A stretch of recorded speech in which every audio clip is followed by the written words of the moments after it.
אוקיי, יופי. טוב.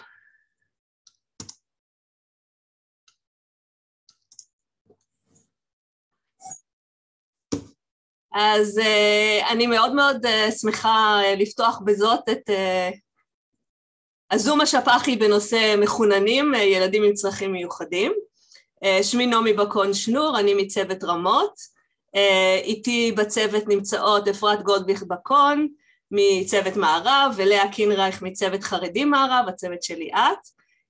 ואנחנו בשנתיים האחרונות עוסקות בחשיבה על מחוננים, למידה של כל מיני מאפיינים של מחוננים ואיך אפשר לעזור להם, ואנחנו רוצות היום לשתף אתכם בחלק מהידע שצברנו במהלך הלמידה המשותפת שלנו. אני כתבתי דוקטורט על הנושא של מחוננים, על הסתגלות ויחסים משפחתיים של מתבגרים מחוננים לפני הרבה שנים, ואני כבר מחוברת הרבה שנים לנושא גם ברמה המקצועית וגם ברמה האישית. אני מציעה שכדי לשמור על הרצף, אם יש לכם שאלות, תכתבו אותם בצ'אט, ומפעם לפעם אני אעצור ונענה על השאלות.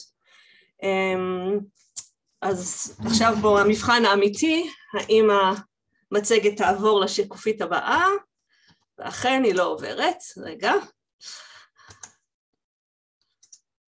אוקיי.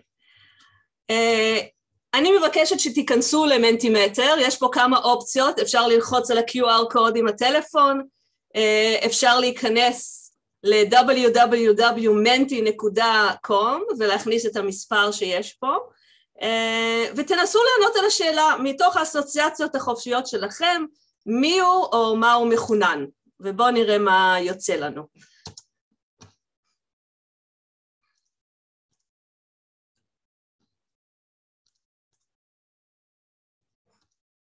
נעמי, את יכולה לחזור על הקוד? לא רואים כבר את ה...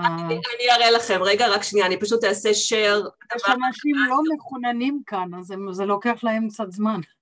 אוקיי, בסדר, אז רגע שנייה, אני פשוט מנסה לעשות share על הדבר הזה, שנייה, סליחה.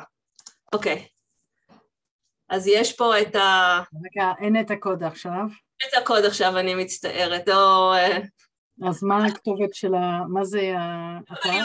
www.menti, זה menti.com, אוקיי, והקוד זה 1159 3366.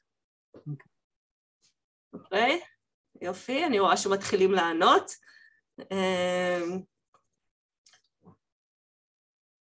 אתם יכולים לכתוב כמה תשובות שאתם רוצים, גם תשובה אחת זה בסדר, תלחצו על סאבמיט ונראה ככה איזה ענן מילים יוצא מהקבוצה פה.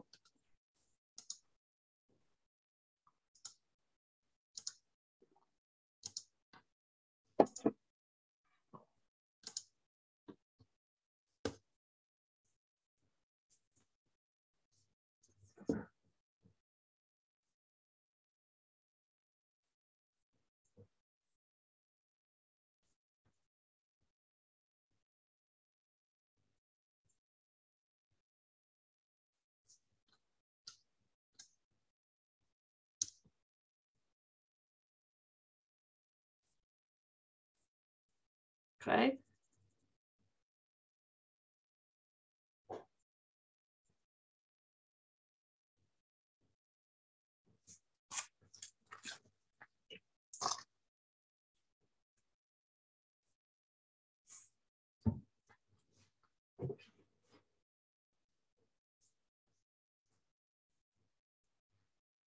בינתיים אנו 5 אנשים, אני אשמח שעוד אנשים יענו.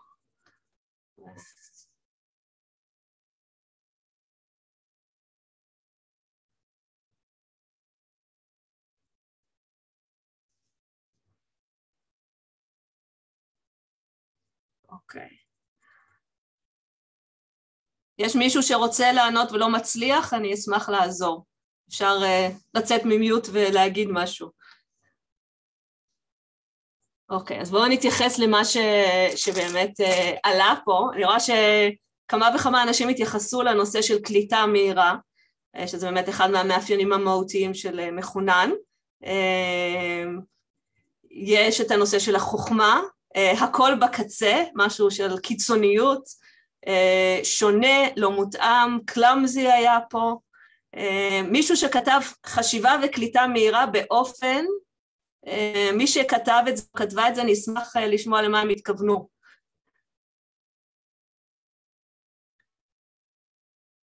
אוקיי. יש רגשית לא תואם גיל, שזה משהו שבהחלט נחשוב עליו. רמות עניין וגם שיעמום גבוה, הנושא של שיעמום אצל מחוננים הוא בהחלט מהותי. השאלה אם הילד משועמם כי הוא משתעמם או כי הוא משועמם כי הסביבה לא מספיק מאתגרת אותו. תחומי עניין ייחודיים, אז באמת הנושא של המחוננים הוא מקפל בתוכו גם את הצד החיובי של יכולות גבוהות וגם כל מיני אתגרים שאנחנו באמת נרצה להתמקד בהם היום כדי שבאמת נוכל לעזור לילדים האלה, למתבגרים, להורים, לצוות, לעזור להם להתפתח בצורה מיטבית. היום נדבר על המאפיינים הייחודיים של ילדים מחוננים, באמת איך אנחנו כפסיכולוגים חינוכיים יכולים לסייע גם לילדים, גם להורים, גם לצוות החינוכי, שבאמת כמו שאנחנו יודעים כל ילד שהוא לא בסטנדרט הוא מאתגר את הצוות החינוכי, ואיך אנחנו בעצם יכולים לעזור לכולם להתמודד יותר טוב עם המאפיינים הייחודיים של המחוננים. לפני, רגע, סליחה, חוזרת למצגת.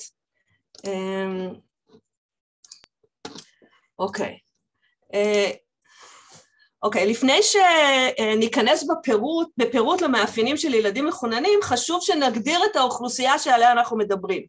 יש הרבה מאוד הגדרות למחוננות, כאן הבאתי את ההגדרה של חוקרים שמובילים בתחום, שבעצם מתייחסים לביטוי של ביצועים או תפוקה ברמה שנמצאת באופן ברור בקצה העליון של הפיזור בתחום הכישרון, אוקיי? זה קצת מורכב, גם בהשוואה לפרטים מוצלחים בתחום. אוקיי? בעצם אם אנחנו חושבים על ההתפלגות של האוכלוסייה, אנחנו באמת מדברים על הקיצוניים ביותר, גם יחסית לאנשים שהם מוכשרים בנושא שעליו אנחנו מדברים. המחוננות מתפתחת כך שבשלבים הראשונים המשתנה העיקרי הוא הפוטנציאל, בשלבים הבאים המדד למחוננות הוא הישגים וכישרונות מפותחים במלואם. עכשיו, כן הם מכניסים בתוך ההגדרה שמשתנים רגשיים וחברתיים ממלאים תפקיד חיוני בביטוי המחוננות בכל שלב התפתחותי. ובעצם שאלה הם משתנים שאפשר לטפח אותם ובאופן מכוון. יש הגדרות אחרות למחוננות שמתייחסים, יש עוד מונחים, אני לא יודעת אם נתקלת בהם, gifted לעומת talented, יש הגדרות שמתייחסות לתחומים שונים של יכולת ולא רק ליכולת אינטלקטואלית, יש חוקרים שמחלקים לרמות שונות של מחוננות, כמו שלהבדיל אנחנו מחלקים לרמות שונות של מוגבלות שכלית התפתחותית, כמו שקוראים היום לפיגור. יש כאלה שמתייחסים ליצירתיות, יש כאלה שלא. הנושא, תכף בואו ניכנס, נראה רגע את ההגדרה במדינת ישראל, שפה יש עניין התייחסות גם לנושא של מוטיבציה ויצירתיות. אוקיי?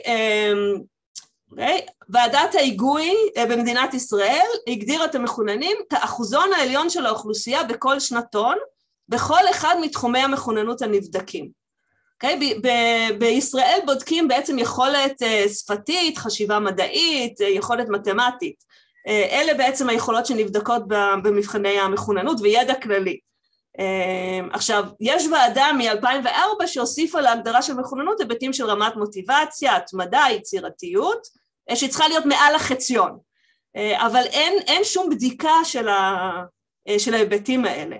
אלא מסתכלים, כשהילד כבר נמצא בתוכנית למחוננים, אז מסתכלים על ההיבטים האלה.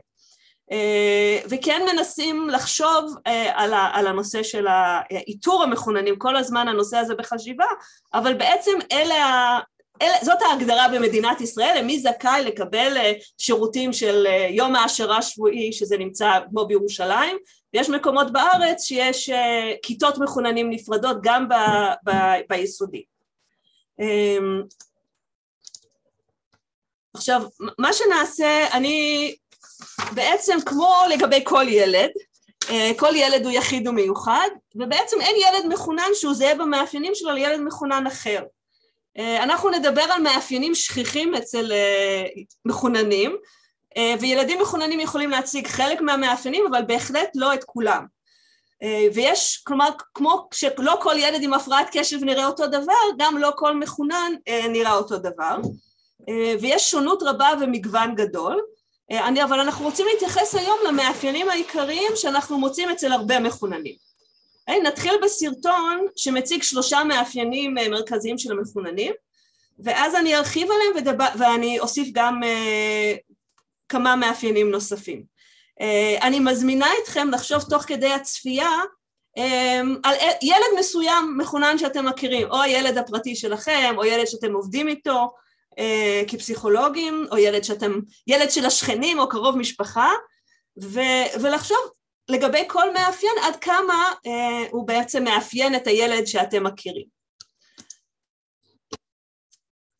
תסלחו לי מראש, לא הצלחתי להכניס את הסרטונים לתוך המצגת, אז אני אצטרך לצאת כל פעם, והנה הסרטון.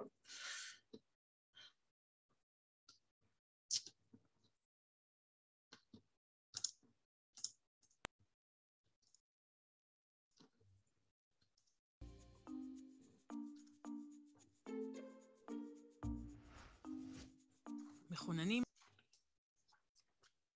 תמיד מצטיינים בלימודים. תלמידים מחוננים מסתדרים לבד. מחוננות היא רק עניין של IQ. המשפטים האלה הם מיתוסים.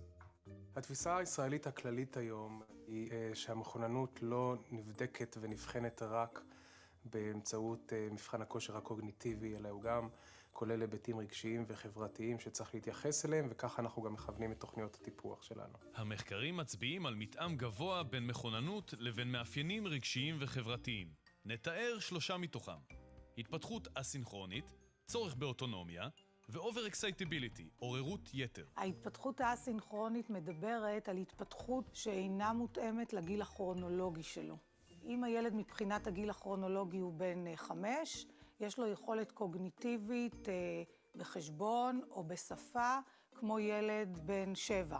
יש גם התפתחות אסינכרונית או לא מותאמת בתוך הילד עצמו. זה אומר שלילד יש התפתחות שונה משמעותית בתפקודים שונים.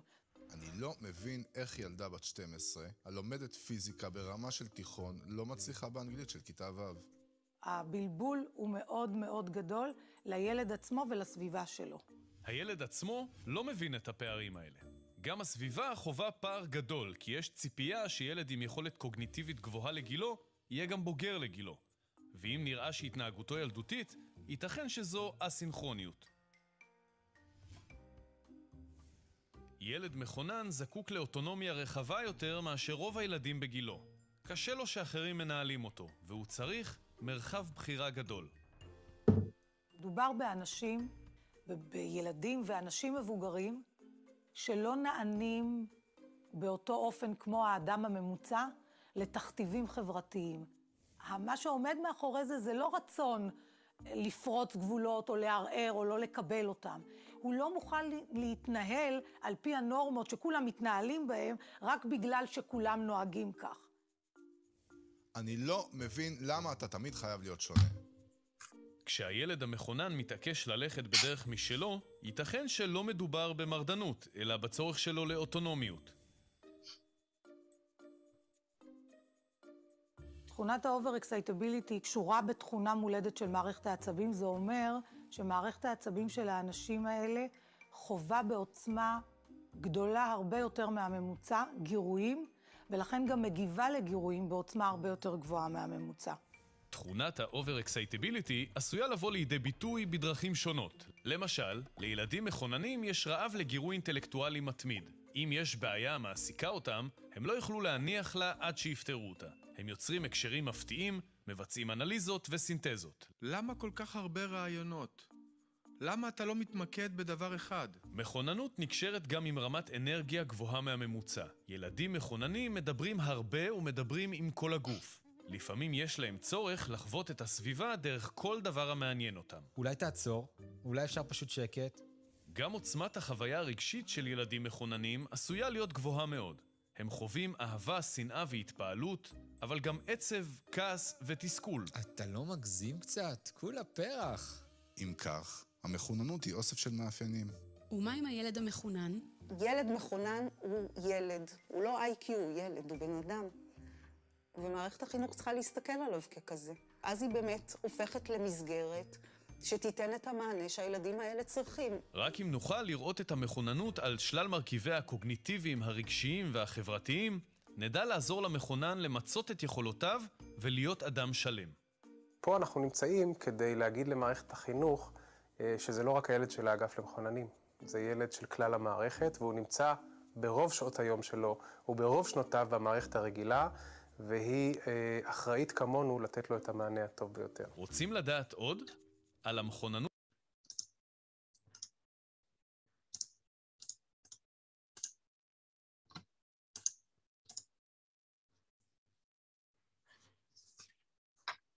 טוב, אז הסרטון הזה הוא כאמור פתיח, ואני רוצה להרחיב על כל אחד מהתחומים האלה וגם על דברים נוספים שלא נאמרו בסרטון. בואו נתחיל בנושא של התפתחות אסינכרונית. כמו שנאמר בסרטון, אצל מחוננים יש פער או חוסר התאמה בין ההתפתחות שלהם. יש כמה מקומות של אסינכרוניות. אחד זה פער בין ההתפתחות שלהם להתפתחות של בני גילם.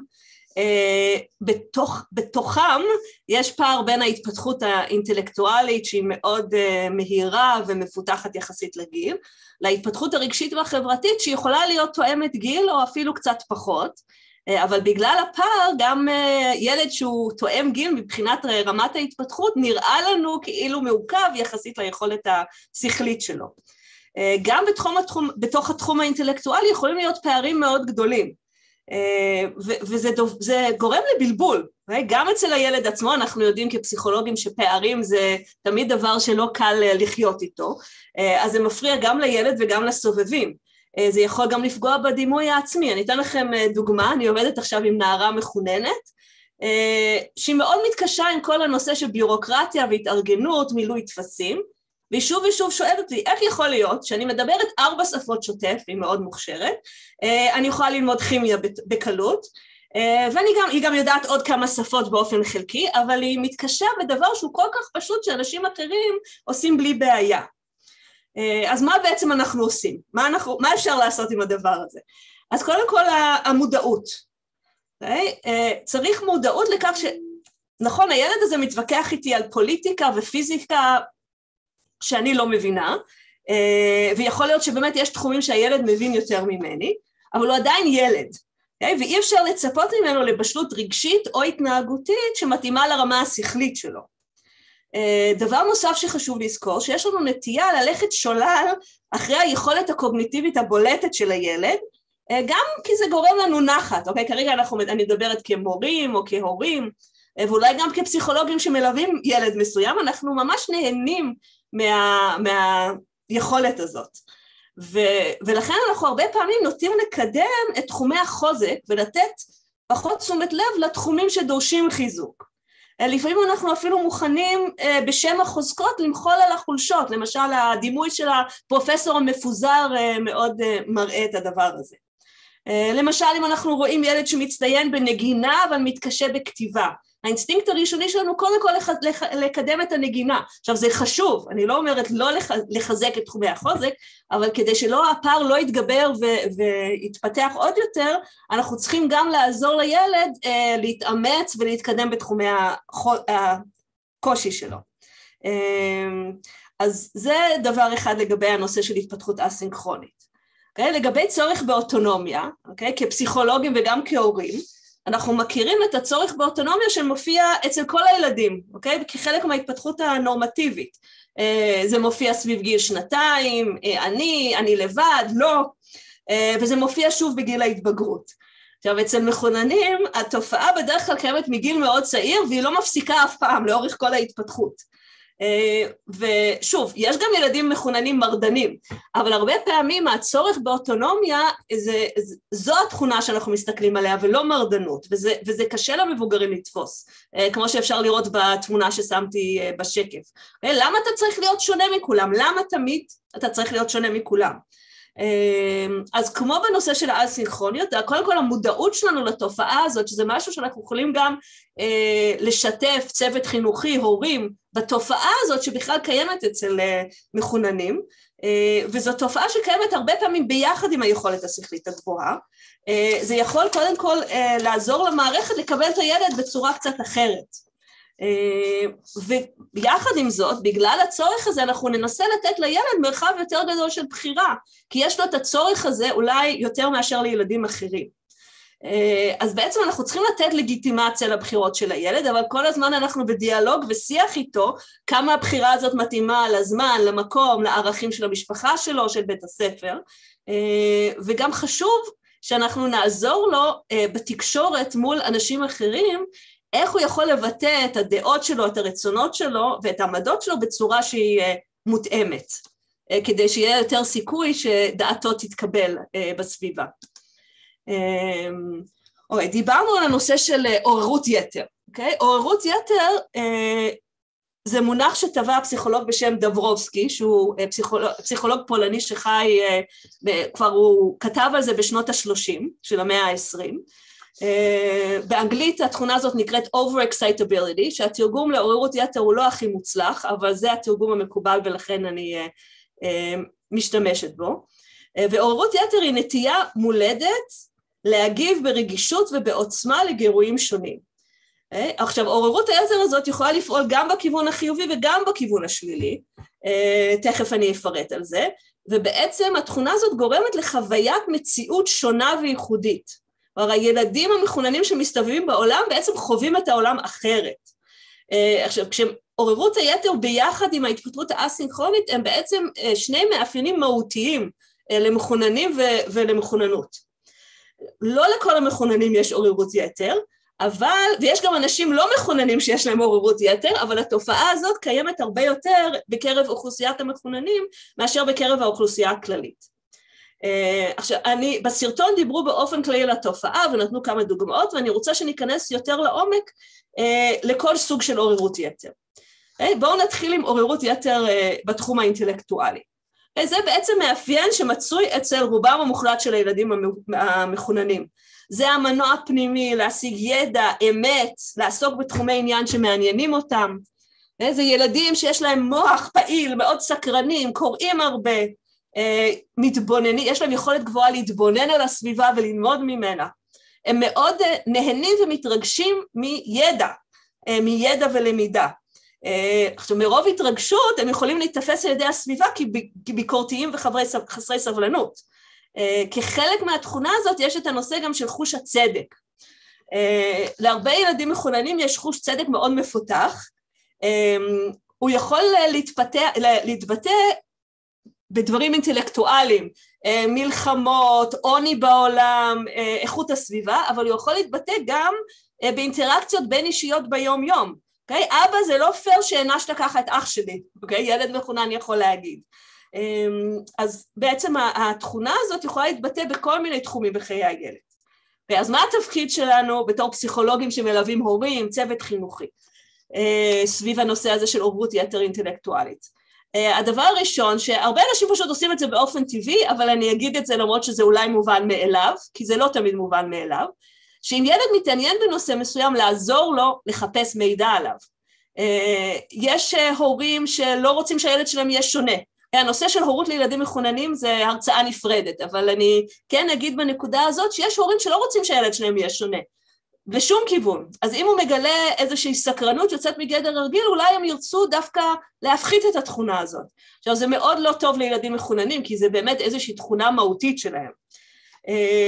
אז באמת לעזור להם לרכוש ידע. עכשיו, כשהם יותר קטנים, הם באמת תלויים במבוגרים כדי לרכוש את הידע, וברגע שהם קוראים, יכולים להשתמש במחשב, אפשר לעזור להם איך לחפש מקורות ידע טובים.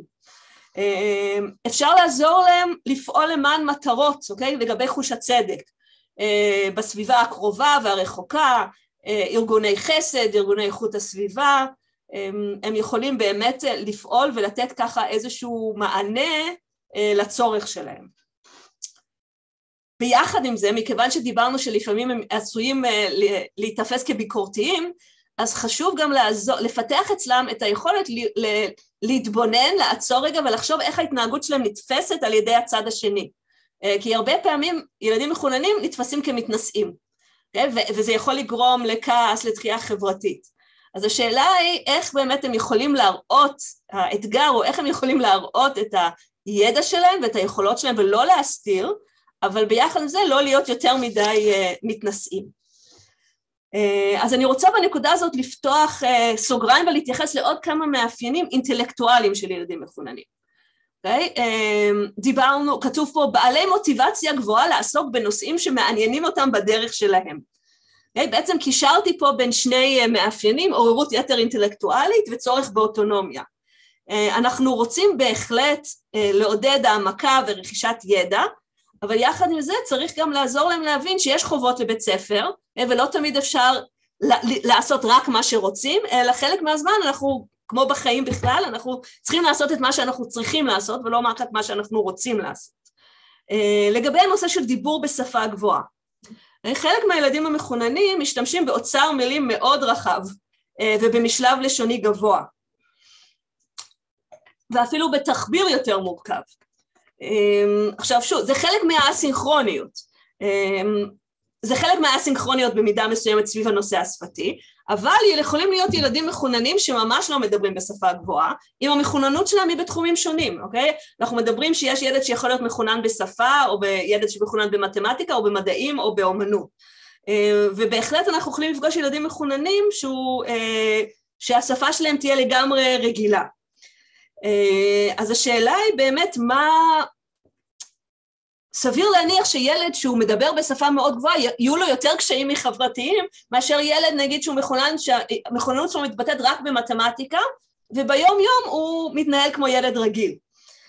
ובאמת במחקרים שעשו, גם מחקר שאני עשיתי לדוקטורט, מצאנו שילדים שמחוננים בתחום הוורבלי, הם יותר בסיכון לקשיים רגשיים וחברתיים, מאשר ילדים שמחוננים בתחום המתמטי או המוזיקלי או המדעי.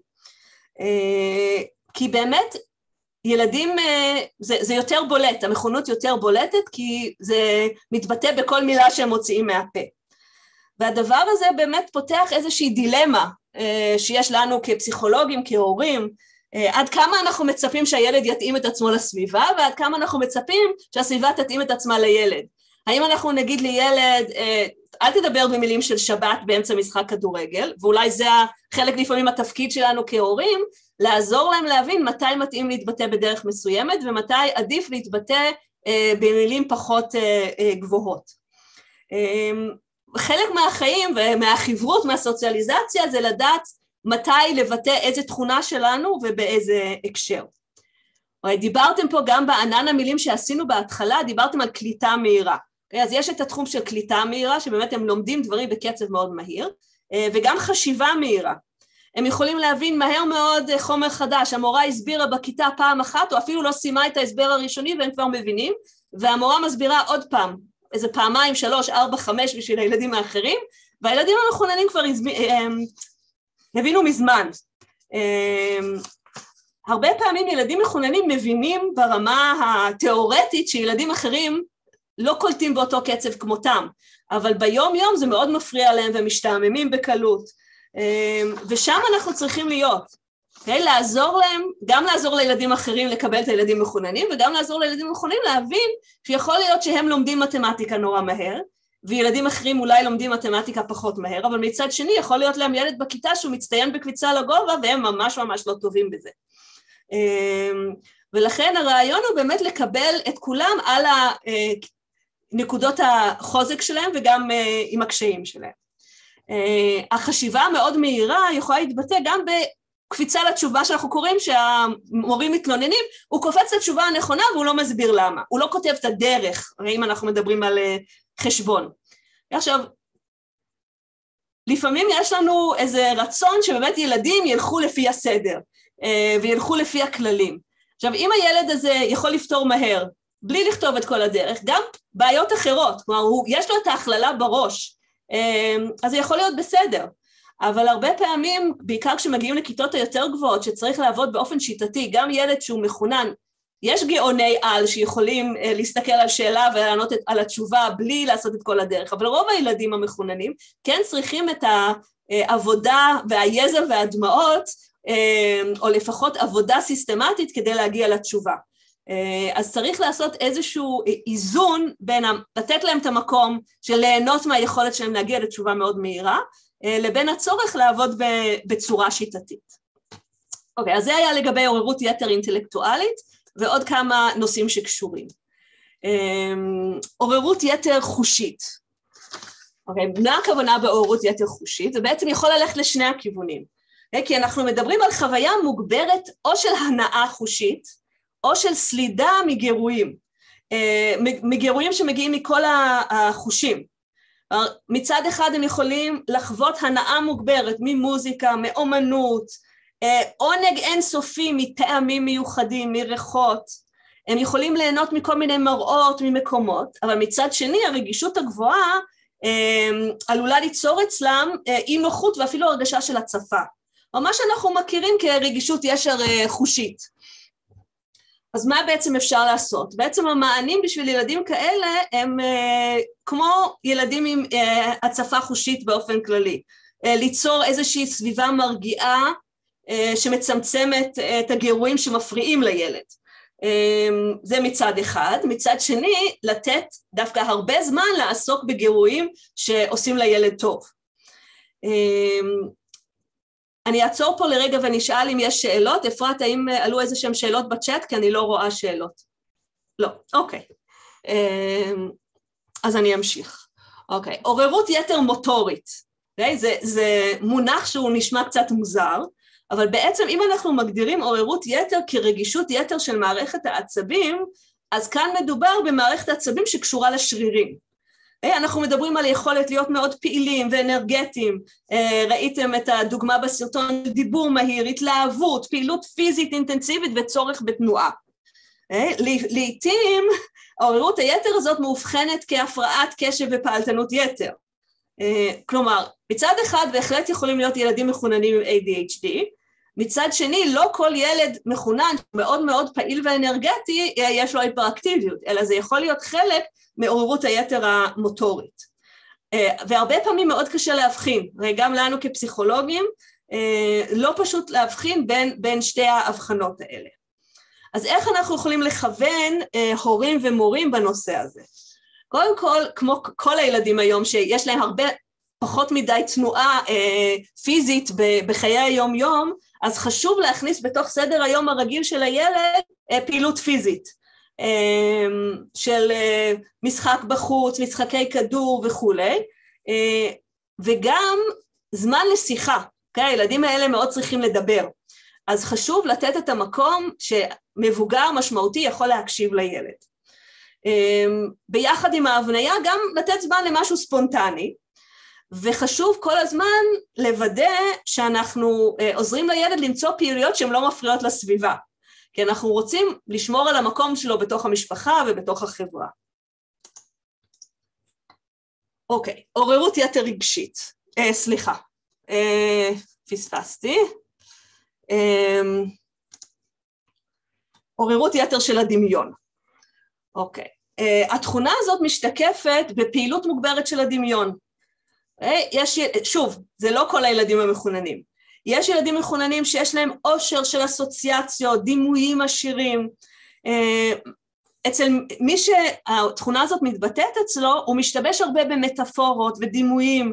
יש לו יכולת גבוהה להמציא דברים, פנטזיה, חלומות עם פרטי פרטים. כפי שאתם יכולים לשער, התכונה הזאת יכולה להוביל להרבה דברים מאוד חיוביים, סיפורים מדהימים, יכולת כתיבה מאוד טובה, חשיבה עם הרבה מטאפורות, אבל הם גם יכולים לערב דמיון ומציאות. הם יכולים לדמיין עולם שלם שיש בו דמויות שונות ודרמות כדי להפיק את השעמום שלהם. הם יושבים בכיתה, המורה מסבירה בפעם החמישית אותו דבר, והם נכנסים לעולם הדמיוני שלהם. הרבה פעמים ילדים כאלה מתקשים להתמקד בלימוד אקדמי, כי הם צריכים את המענה ליצירתיות ולדמיון. אז מה אנחנו יכולים לעשות? אנחנו רוצים למצוא מקומות שהילדים יכולים לבטא את היצירתיות והדמיון שלהם. זה יכול להיות חוגים, זה יכול להיות פעילויות בבית. מאוד חשוב לעבוד עם ילדים כאלה שמערבים את המציאות, מערבבים בין המציאות לדמיון, להפריד ביניהם. ראיתי שכתבו במקום אחד שלפני שילד מתחיל לספר איזשהו סיפור שנשמע לנו דמיוני, להציע לו אחרי שקורה אירוע, לכתוב קודם כל מה קרה, לפני שהוא מוסיף עליו הרבה מהדמיון שלו. אפשר גם לעזור לילדים להשתמש ביצירתיות שלהם בחיי היום-יום. למשל, אם צריך ללמוד, לארגן איזשהו חומר לימודי, אז במקום לסכם אותו בדרך שאולי כולנו היינו מסכמים, לארגן אותו בדרך ייחודית, שתביא לידי ביטוי את הדמיון והיצירתיות שלו, ובדבר הזה אנחנו נותנים גם מקום לצורך באוטונומיה להתבטא. אוקיי, ועכשיו נגיע לנושא של עוררות יתר רגשית.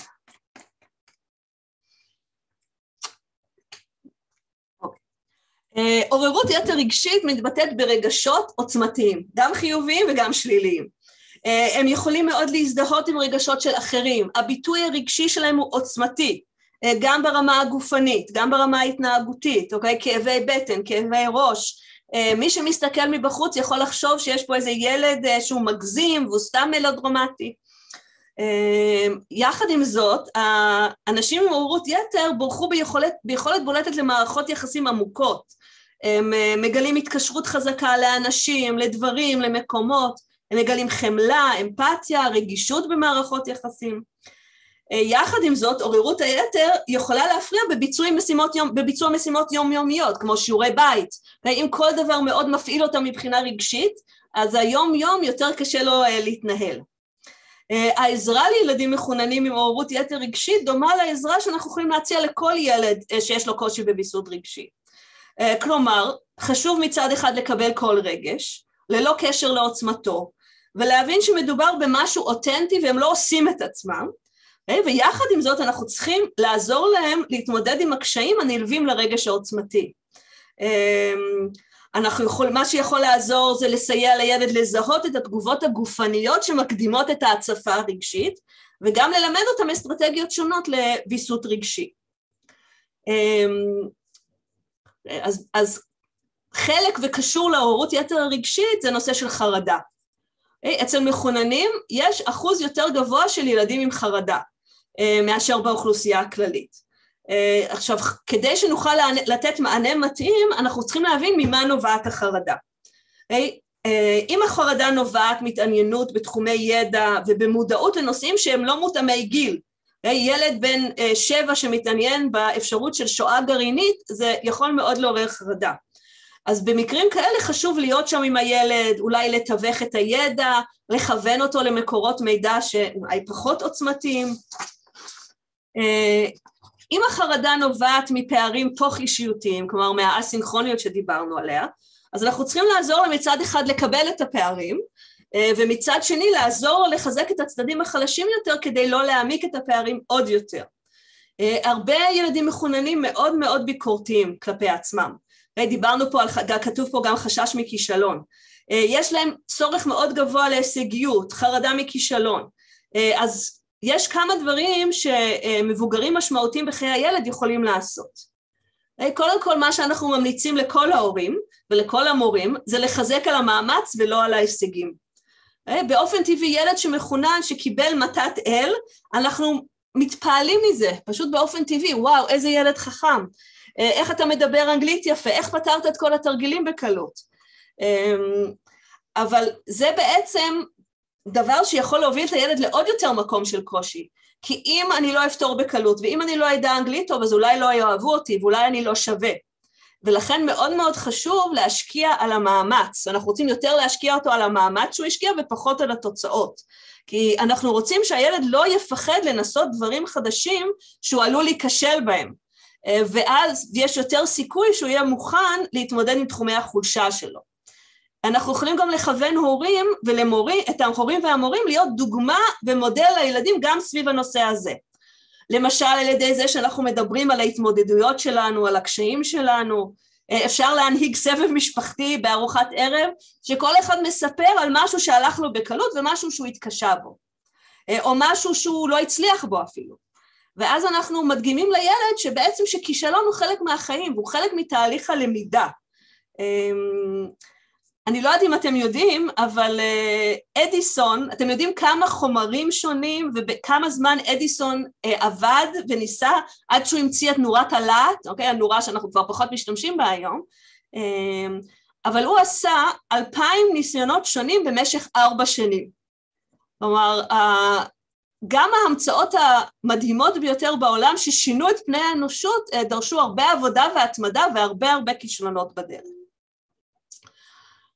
אז אלה המאפיינים העיקריים של ילדים מחוננים. לפני שנמשיך, רציתי לשאול אם יש איזשהם שאלות, אפשר גם לצאת ממיוט ולשאול. אוקיי.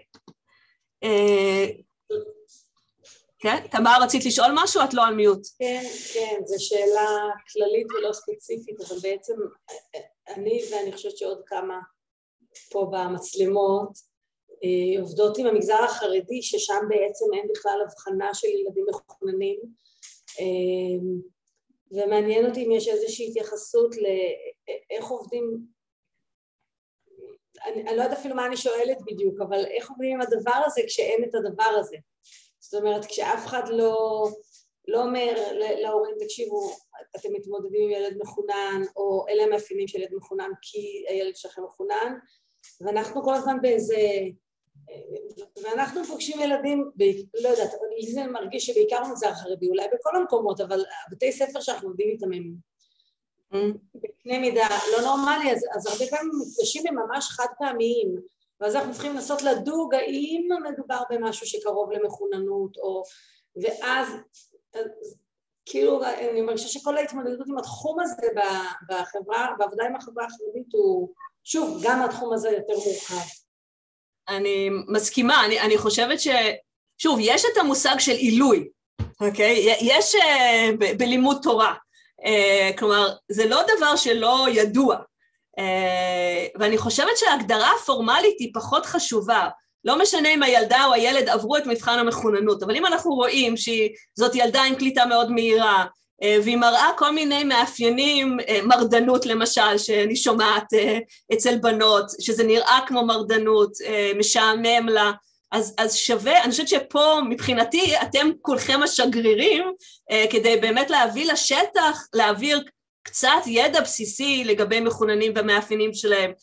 תכף אנחנו, השלב הבא במפגש היום זה שאנחנו נראה סרטון קצר על ילדה מחוננת, ואנחנו ננסה לבנות לה תוכנית התערבות, ואז אפשר אולי להתייחס בסוף, לחשוב מה מתוך זה יכול להתאים גם לחברה החרדית, אבל האתגר הוא בכל מקום לצערי. אוקיי, הנה ליטל שואלת, האם יש שאלון ראשוני שנוכל להשתמש בו לאיתור מחוננות? זו שאלה טובה. אפשר, אני חושבת שהכיוון הוא באמת להסתובב בראש עם רשימת התכונות שאנחנו מדברים עליהן, שזה, שוב, מה שיכול לבלבל זה שיכול להיות ילדה מאוד חכמה שזה לא בא לידי ביטוי. נושא שלא דיברנו עליו זה גם מה שנקרא ייחודיות כפולה. כלומר, יכול להיות ילדה מחוננת עם הפרעת קשב, או עם קושי בשפה, או קושי בכתיבה, ואז בעצם יהיה פה איזשהו מיסוך של היכולות הגבוהות, אז זה דורש בעצם הסתכלות הוליסטית שלנו כפסיכולוגים, יחד עם הצוות החינוכי וההורים, כדי להבין מה הסיפור של הילדה הזאת. אני חושבת שזה נכון בכל התערבות שלנו סביב ילדים מסוימים. הרעיון באמת שהנושא הזה יהיה במודעות של כולנו, כדי שאנחנו מדברים על ילד, תעלה לנו גם השאלה, אולי זה ילד מחונן ואולי זאת ילדה מחוננת. נעמי, אחד הדברים שדיברנו עליהם. כן, אפרת, כן, תגידי, סליחה. אחד הדברים שדיברנו עליהם זה גם העניין של תארים. תארים זה מדד טוב, אחד מהמדדים, אבל זה מדד טוב. כן. כלומר, כן, הפערים, זהו, זה דבר שגם לזכור באמת כל הזמן את הנושא של פערים ואסינכרוניות, ולא לצפות לאיזה, הרבה פעמים הסטריאוטיפ של מחונן זה שהוא טוב בכל הדברים, וזה ממש לא. יכול להיות ילד שהוא מחונן בנושא, הקליטה שלו היא מאוד מאוד מהירה בדבר מסוים, ובדברים אחרים ממש לא. אז לכן זה דורש באמת הסתכלות מאוד עמוקה ולא שטחית.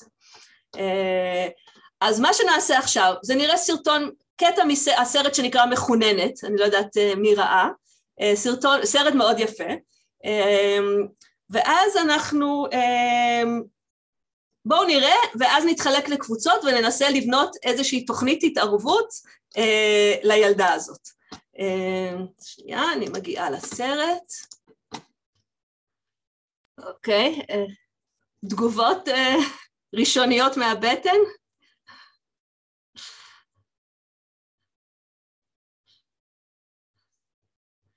טוב, אז הדס תעזור לנו עכשיו להתחלק לקבוצות.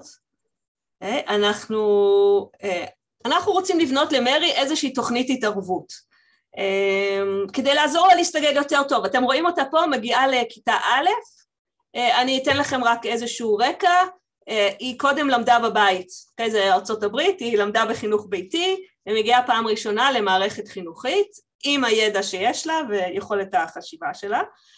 כל קבוצה תתמקד באחד מן התחומים הבאים, שנייה, סליחה,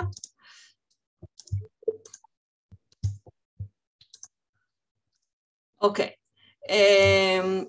כשאתם בונים את התוכנית, אני מבקשת שתיקחו בחשבון את המאפיינים המיוחדים שדיברנו עליהם. הקבוצה איתי, אנחנו נעבוד על איזושהי תוכנית התערבות לתחום הלימודי, עם אפרת תעבדו על תוכנית לתחום הרגשי והחברתי, ועם לאה תבנו איזושהי תוכנית לקונסולטציה למחנכת, לצוות המורים המקצועי בבית הספר, כדי באמת לקדם את מרי.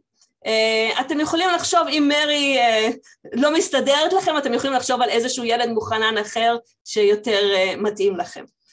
אז אנחנו נתחלק עכשיו לקבוצות, לדיון של רבע שעה, ואז אני אחזיר אתכם לפה. בסדר גמור, אז אני מחלקת אתכם, יהיה לכם לינק ללחיצה עכשיו. נראה לי. אוקיי. הדס, אני שמת אותי עם לאה. שמתי אותך עם לאה? אוקיי, אני אעביר. אוקיי.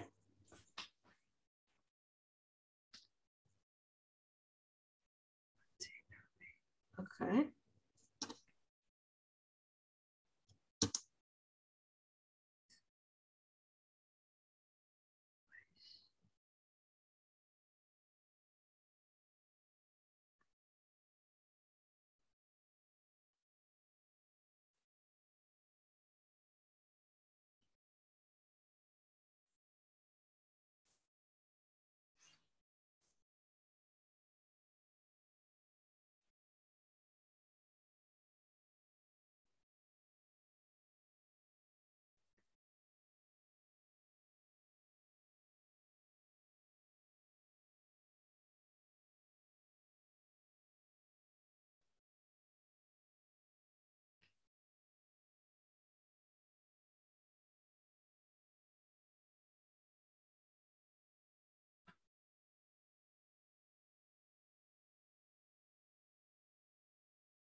אנחנו החדר הכי ממושמע, נעמי. כולם עוד בקבוצות הקטנות כנראה. ובעיר תגובה. זהו, החזרתי אותם, הם קיבלו הוראה.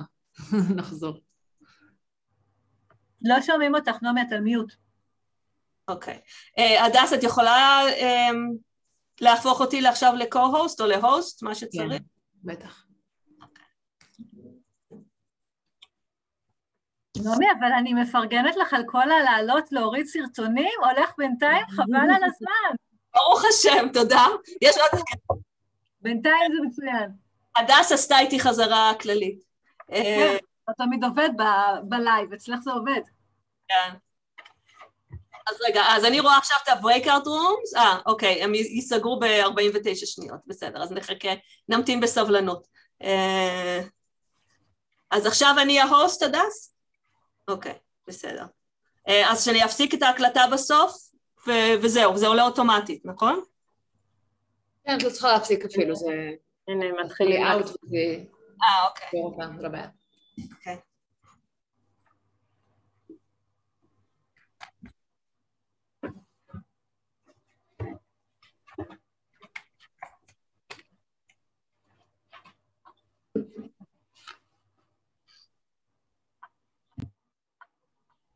טוב, כולם חזרו, רגע.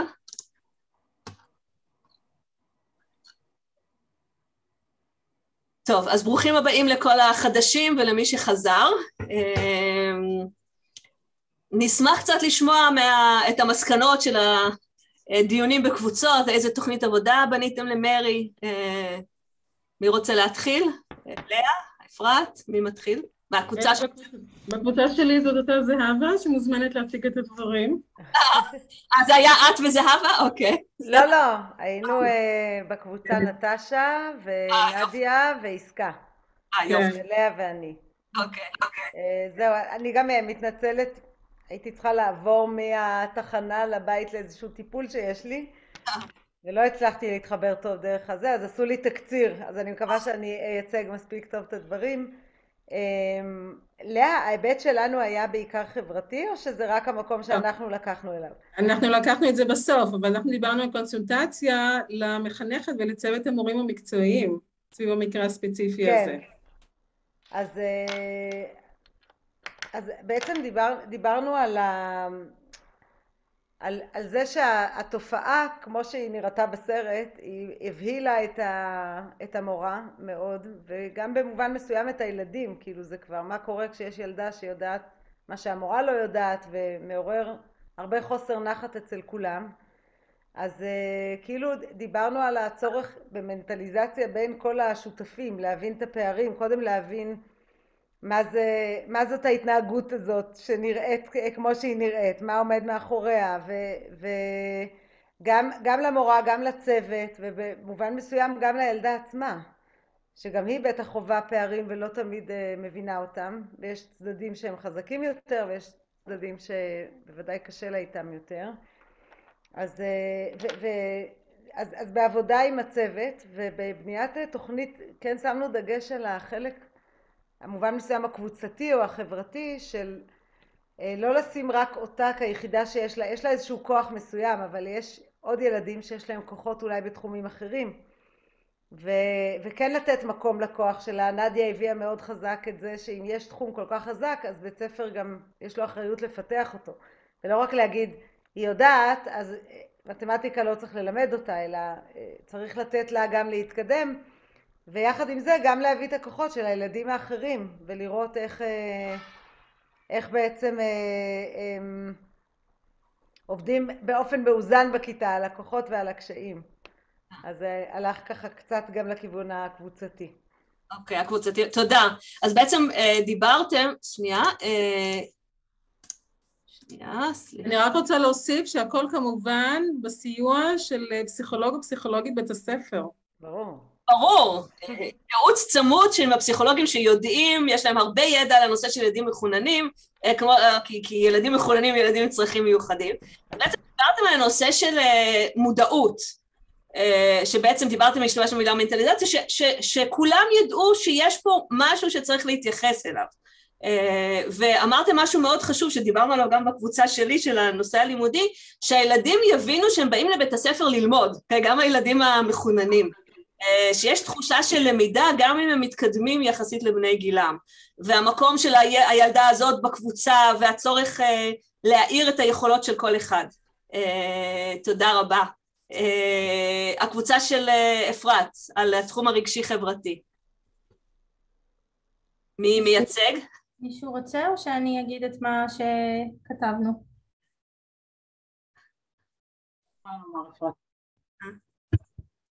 תקראי, אפרת. אז אנחנו באמת דיברנו יותר על הפן החברתי, רגשי חברתי, אבל חברתי. גם אנחנו התעכבנו ככה בכל הדקות הראשונות באמת על הפערים שנראה ככה שעולים ממש אפילו רק מהסצנה הקצרה הזאת, המבוכה של המורה, איך טיפוסים של מורות שונות יגיבו בצורה שונה לסיטואציה כזאת. זאת אומרת, לא היה ברור כשהיא אמרה לה לעמוד ואמרה לה אלה יהיו שאלות בשבילך בגלל שאת כל כך advanced, את כל כך מתקדמת, האם היא הולכת עכשיו להעניש אותה, סוג של להשפיל אותה, או האם באמת יש כאן איזושהי בדיקה אמיתית שהיא מגלה כאן משהו באמת ככה חדש ומפעים. אז עלה באמת הצורך גם לתת דבר ראשון הדרכה לצוות והדרכה למחנכת, ולתת מקום למורה ולרגשות שעולים בה למורים שמלמדים ילדים כאלה, ועל המקום הזה שבו אולי לפעמים מביכים אותם, או ילד יכול להיות פתאום, ילד מחונן יכול פתאום להתווכח איתם מול כל הכיתה, או להעיר להם על טעות, ועל מצד אחד היכולת להכיל את הדבר הזה ולתת לזה מענה ואולי אפילו לאתגר את זה, ומצד שני גם המקום של איזה רגשות זה מעורר במורה עצמו, ולשמור על הסמכות, לעזור למורה לשמור על הסמכות המורית שלו, החינוכית שלו, בלי לשבור אותה. זה לא כל כך הפן החברתי, אבל אמרנו שגם שום עשייה חברתית לא תהיה אם המורה לא עובדת, היא לא עובדת לטובת הילד, התלמיד או התלמידה. אז זהו, ואז באמת התלבטנו, כי היו כאן שני כיוונים. היה את הכיוון של באמת להציע לילדה כל מיני אתגרים עבורה, ולשים אותה במקום שבו אנחנו מייחדים את זה שהיא חזקה ויודעת ובאיזשהו מקום מעל כולם, ולהשתמש בזה אפילו. זאת אומרת, אם צריך אז בשיעור במקום שהיא תשתעמם, שהיא תעזור לילדים האחרים, וככה אנחנו גם מחברים אותה. אבל סייגנו את זה כי אמרנו שזה גם שם אותה במקום שעלול לייצר תחושה שהיא מתנשאת. כבר בסצנה הקצרה הזאת היה טון כזה מתנשא, לא רק מעל החברים שלה, אלא מעל המורה. היא באופן, ככה, היא קצת משדרת, אתם מבזבזים לי את הזמן. כאילו, אל תשאלי אותי גם את השאלות המבזבזות זמן האלה, תעני לי על מה שמעניין אותי. וילד שידבר ככה לחברים שלו, לא, לבני גילו, לא ירוויח חברים. אז זאת שאלה, זאת אומרת, יש כאן איזשהו מקום שכן נותן לילד את המקום ואת היכול, מחזק באמת את תחומי החוזק, ושם אותם על נס, אבל מצד שני גם צריך להשתמש בזה בצורה נכונה וחכמה. ואז אמרנו שלקראת הסוף דיברנו על באמת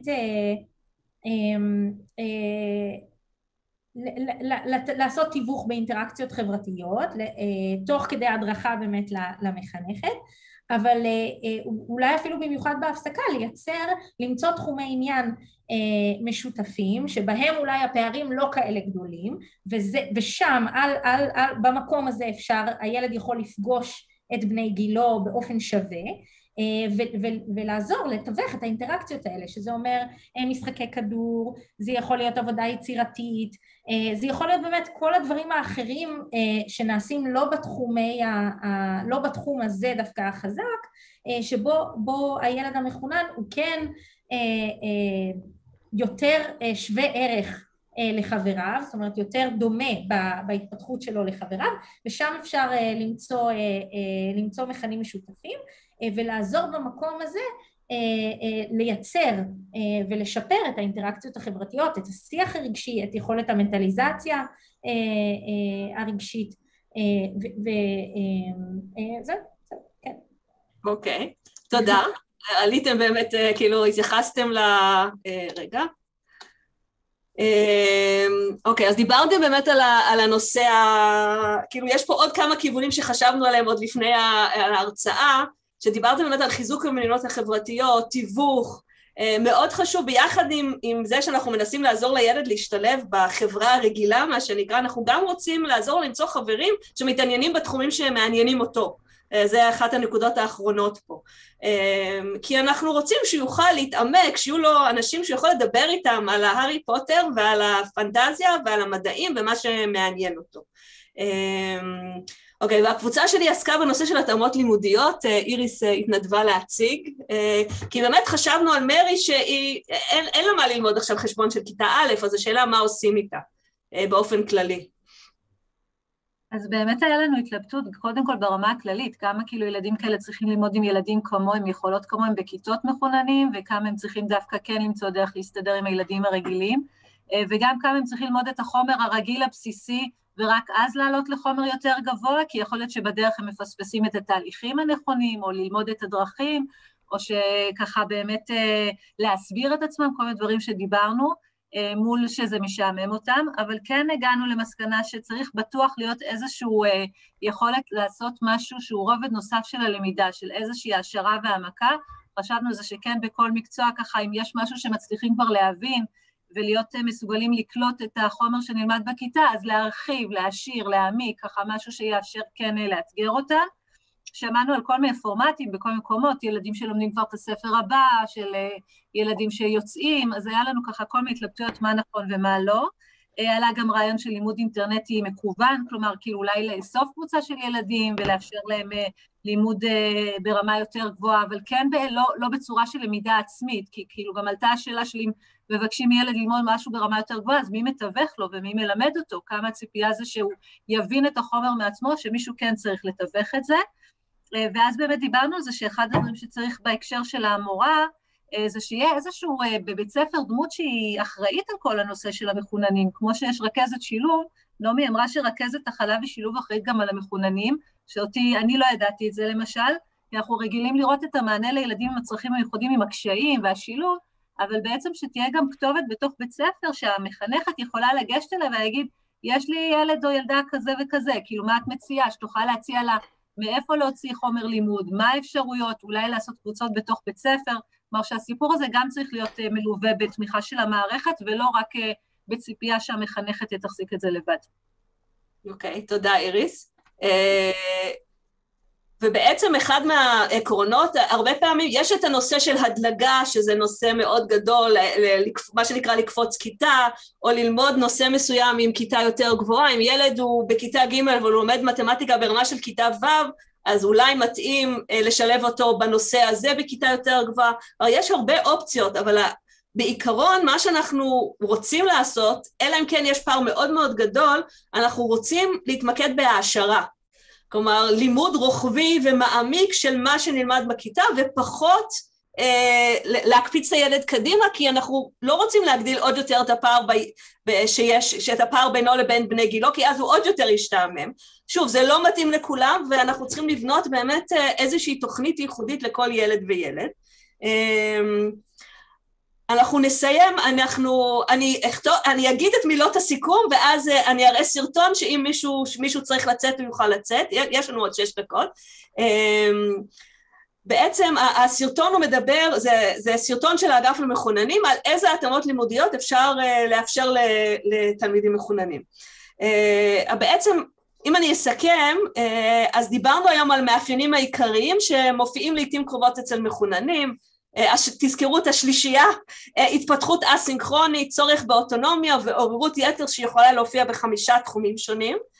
אצל כל מחונן ומחוננת יש שילוב ייחודי של המאפיינים האלה, שיחד עם הרקע המשפחתי, הרקע התרבותי שלהם, עלתה פה שאלה של חרדים, אני מניחה שבחברה הערבית גם יש שאלות שהן אולי קצת שונות מאשר מה שאנחנו מכירים בבתי ספר היהודיים, ובעצם כל תוכנית שאנחנו צריכים לבנות היא צריכה לקחת בחשבון את הסביבה המשפחתית, התרבותית, היכולות הספציפיות של בית הספר מבחינת משאבים, ואנחנו צריכים לתת מענה מותאם לילד על חוזקותיו וחולשותיו, וגם לילדים מחוננים יש תחומים שהם פחות חזקים בהם, אם זה תחומים אינטלקטואליים ואם זה תחומים חברתיים או רגשיים. התנסינו יחד בבנייה איזושהי של תוכנית למרי המחוננת מהסרט, מי שרוצה, דרך אגב, מי שרוצה לראות את התוכנית שבנו בסופו של דבר, ואיך היא התפתחה, מוזמן לראות את הסרט השלם, באנגלית הסרט נקרא Gifted, הוא סרט מאוד נחמד, וכמובן שאפשר להרחיב על הנושא של טיפול במחוננים, עבודה עם הורים, עבודה עם הצוות החינוכי, אבל זה יצטרך לחכות להזדמנות אחרת, ואני מודה לכם מאוד על ההקשבה. אז אני אראה עכשיו את הסרט, הוא סרט של 5-6 דקות, ואז אני אסיים את המפגש היום. תודה רבה על ההקשבה ועל ההשתתפות ועל השאלות. תודה לך. תודה לך. תודה. תודה רבה. שמחה, הנה הסרטון.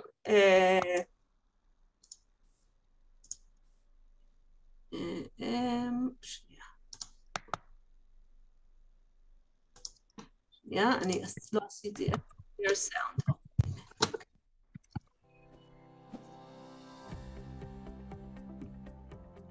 אני לא יודעת מה לעשות עם מיקה. היא תלמידה כל כך מאתגרת. היי, עזבי. מיקה ילדה חכמה. היא הרי מכוננת. היא יכולה להסתדר לבד. בסרטון המכונן 24/7 הצגנו חלק מהמיתוסים ומהמאפיינים הנוגעים לילדים מכוננים. כעת ננסה לראות מהם האתגרים בהוראת מכוננים בכיתה רגילה וכיצד מתמודדים איתם. אנחנו מדברים על בעיה של הילדים המכוננים והמצטיינים, כל בעלי הקוגניציה הגבוהה שיושבים בכיתה הרגילה, ואנחנו הרבה פעמים שומעים גם ממנהלים, גם ממורים, את התפיסה השגויה שהילדים האלה יסתדרו. המשימה שלנו היא להביא למודעות מה הצרכים של הילדים האלה, מה המאפיינים שלהם, מה מאפייני הלמידה שלהם, ובהתאם לכך לכוון את המורים לסט כלים שיכול לעבוד טוב יותר עם אותם ילדים ולקדם אותם מהמקום שבו הם נמצאים. אנחנו רוצים להציג לכם כמה כלים ועקרונות להוראת מכוננים ומצטיינים בכיתה. הדבר הראשון שאנחנו רוצים לתת להם זה סביבת לימודים מאתגרת. מה זה אומר? זה אומר שיש בה הרבה מאוד גירויים, זה אומר שסגנונות הלמידה בה מגוונים, למידה היא רב-תחומית, שאלת שאלות גבוהות מסדר גבוה שמעודדות ניתוח וגם בנייה של ידע, הערכה, יצירה, יכולות בעצם ליצור אתגר אצל הילדים האלה ולעודד אותם ללמוד יותר. בכיתה שלי יש 30 תלמידים. לכל אחד מהם יש צורך משלו.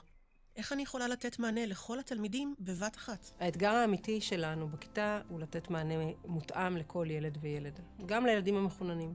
למידה דיפרנציאלית היא למידה שמותאמת בעצם לכל התלמידים בכיתה שלי, ואני מתאימה את ההוראה לצרכים המיוחדים של כל אחד ואחד. אבל איך אספיק ללמד את כל החומר על פי תוכנית הלימודים, ובנוסף גם לתת להם משימות מאתגרות? דבר נוסף שכדאי שניתן לילדים מחוננים זה באמת אפשרות ללמוד בלמידה קומפקטית. מה זה אומר? הם לא צריכים הרבה פעמים כל כך הרבה הסברים. מספיק להם הסבר קצר, והם מתקדמים ורצים עם הידע. הם לא צריכים הרבה פעמים כל כך הרבה תרגול. הם מתרגלים 2-3 ומבינים את העניין. למשל, מורה מסבירה משוואה בשני נעלמים. את זה צריך ללמוד. כל אחד צריך ללמוד את זה. אתה לא נולד עם הידע הזה. אבל ברגע שהוא הבין את העיקרון, מספיק לו 2-3 לתרגל את זה, ועכשיו לא משנה איזה מספרים אתה תשים בתוך המשוואה בין שתי נעלמים, הוא יפתור את זה.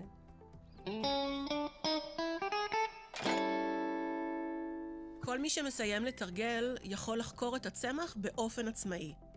מיקה, את כבר יכולה להתחיל לחקור.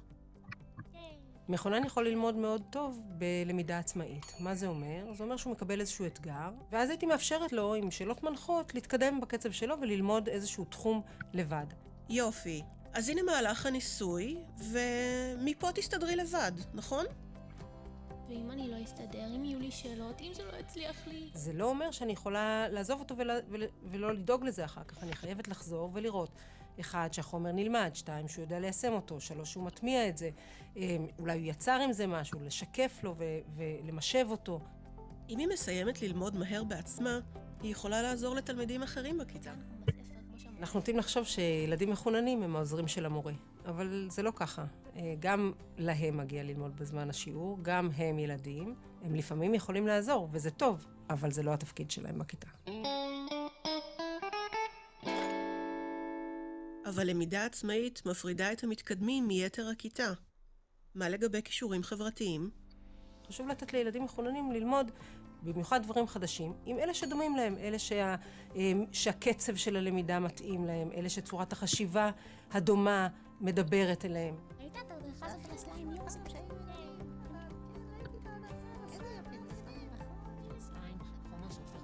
מתי תתאים למידה של קבוצות הטרוגניות? אולי כשנדבר על הדברים, או נביע את דעתנו, או נדון בהם, אז מגוון הדעות ומגוון המחשבות יכול להיות מאוד מפרה לשני הצדדים, לכל הקבוצה שלומדת, אוקיי?